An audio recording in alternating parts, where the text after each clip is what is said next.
ఓం శ్రీ పరమాత్మనే నమః. శ్రీమద్భగవద్గీత అద షోడశోధ్యాయ 16వ అధ్యాయము దైవాసుర సంపత్ విభాగ యోగము. ఈ అధ్యాయం యొక్క శ్లోక తాత్పర్యము తెలుసుకునే ముందు ఈ అధ్యాయం ఎందుకు వచ్చిందో మనం తెలుసుకుందాము. ఈ అధ్యాయము పేరు దైవాసుర సంపత్ విభాగ యోగము. సంపద అంటే ఐశ్వర్యము, దైవ సంపద అంటే దైవికమైన సద్గుణముల యొక్క సంపత్తి, దైవ సంబంధమైన గుణరాశి, జీవుని భగవంతుని సమీపమునకు చేర్చినట్టి శీల సంపద. అసుర సంపద అంటే రాక్షస గుణములు, దుర్గుణ రాశి, భగవంతుని దూరముగా చేసేటట్టి దుశ్శీలము. ఈ అధ్యాయంలో శ్రీకృష్ణ పరమాత్మ దైవ గుణములను అసుర గుణములను రెండింటినీ గూర్చి విపులంగా తెలియచేశారు. ఎందుకంటే ఆ రెండింటినీ తెలుసుకొని ఉంటే సాధకుడు తన హృదయమును బాగా పరిశోధించుకొని దైవ గుణములు లేకపోతే సంపాదించుకోవటానికి, అవి ఉన్నచో ఇంకనూ అభివృద్ధిపరచుకోవడానికి, అసుర గుణములు ఉంటే పారద్రోలుకోవడానికి అవకాశం ఉంటుంది. కాబట్టి రెండింటినీ తెలుసుకొని ఉండాలి. ఈ ప్రకారముగా ఆధ్యాత్మ క్షేత్రమున సర్వజనులకు ఉపయోగముగా ఉండడానికి భగవానుడు ఆ సద్గుణ దుర్గుణముల రెండింటినీ, దైవ అసుర సంపదల రెండింటినీ చక్కగా విభజించి చెప్పారు. అందువలన ఈ అధ్యాయమునకు దైవాసుర సంపత్ విభాగ యోగము అని పేరొచ్చింది. పూర్వ అధ్యాయముతోటి ఈ అధ్యాయమునకు గల సంబంధం తెలుసుకుందాము.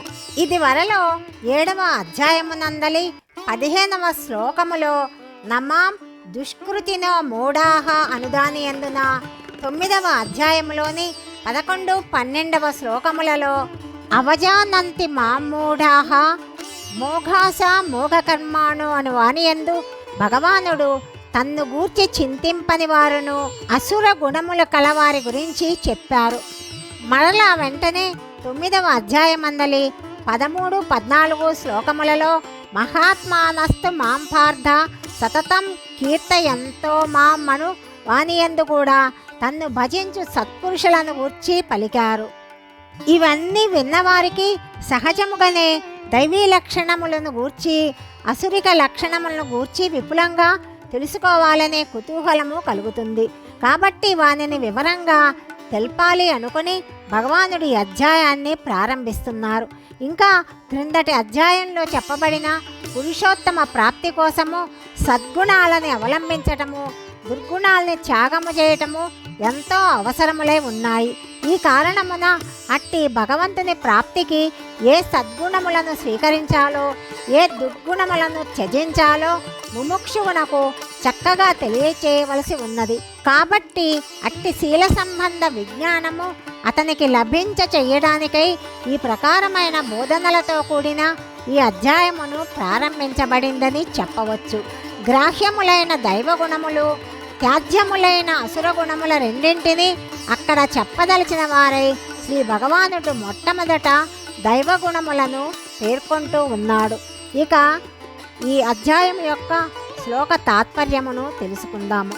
శ్రీ భగవానుడు చెప్తున్నాడు, నిర్భయత్వము, అంతఃకరణ శుద్ధి, తత్వజ్ఞాని ప్రాప్తి కోసము ధ్యానయోగమునందు నిరంతర దృఢస్థితి, సాత్విక దానము, ఇంద్రియ నిగ్రహము, భగవంతుని, దేవతలను, గురుజనులను పూజించుట, అలాగే అగ్నిహోత్రాది ఉత్తమ కర్మాచరణము, వేదశాస్త్ర పఠన పాఠనములు, ఇంకా భగవంతుని నామగుణ కీర్తనములు, స్వధర్మాచరణమునందలి కష్టములకు ఓర్చుకొనుట, శరీర ఇంద్రియాంతఃకరణముల సరళత్వము, అహింస అంటే మనోవాక్కాయముల ద్వారా ఎవ్వరిని ఏ విధముగాను కష్టము కలిగించకుండా ఉండటము, సత్యము, యథార్థమైన ప్రియమైన భాషణము, అక్రోధము అంటే తనకు అపకారము చేయువారిపైన కూడా కోపము లేకుండా ఉండటము, త్యాగము అంటే కర్మాచరణమునందు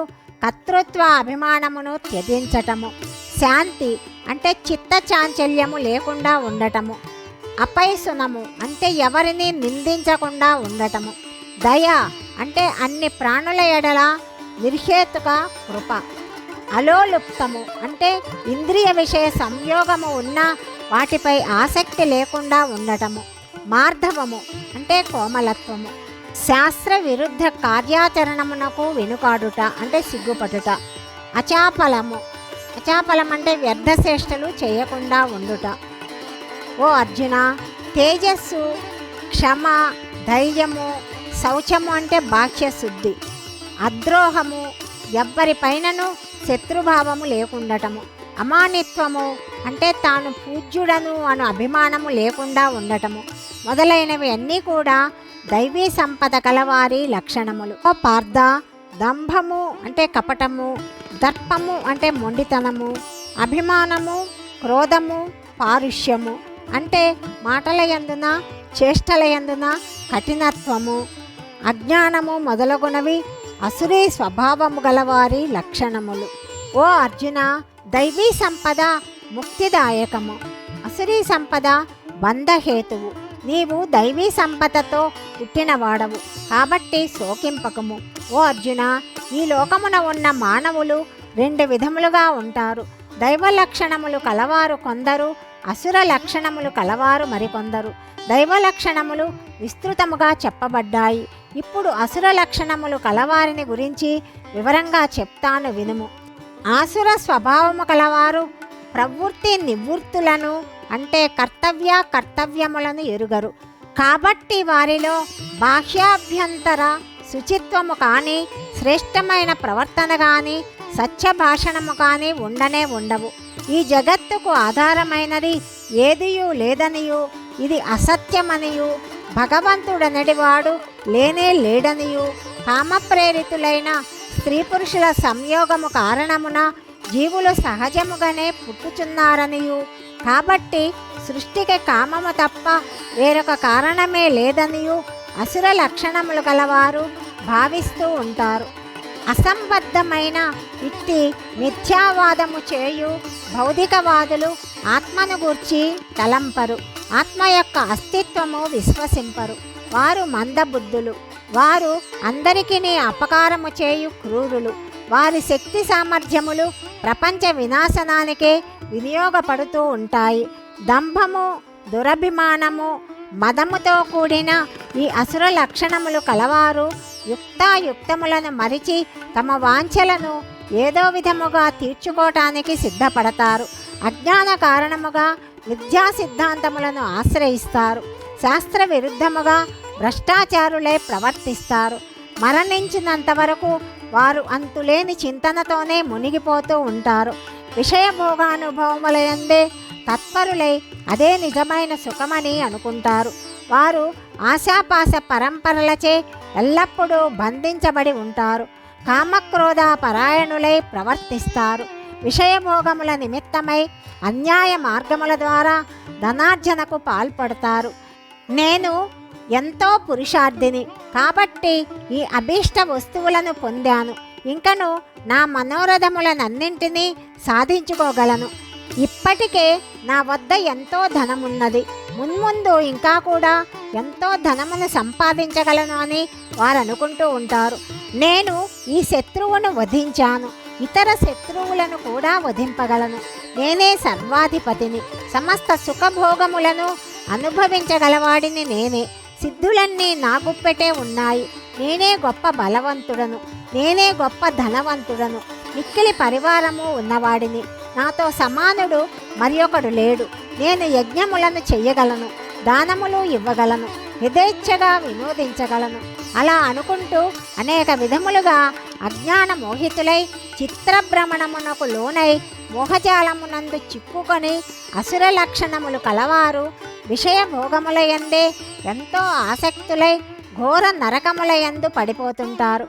వారు తమకు తామే గొప్పవారమని భావించుకుంటూ గర్వోన్మత్తులై ధన దురహంకారములతో కన్నుమిన్ను కనిపించక ప్రమత్తులై శాస్త్రవిరుద్ధముగా ఆడంబర ప్రధానముగా పేరుకు మాత్రమే యజ్ఞములను చేస్తుంటారు.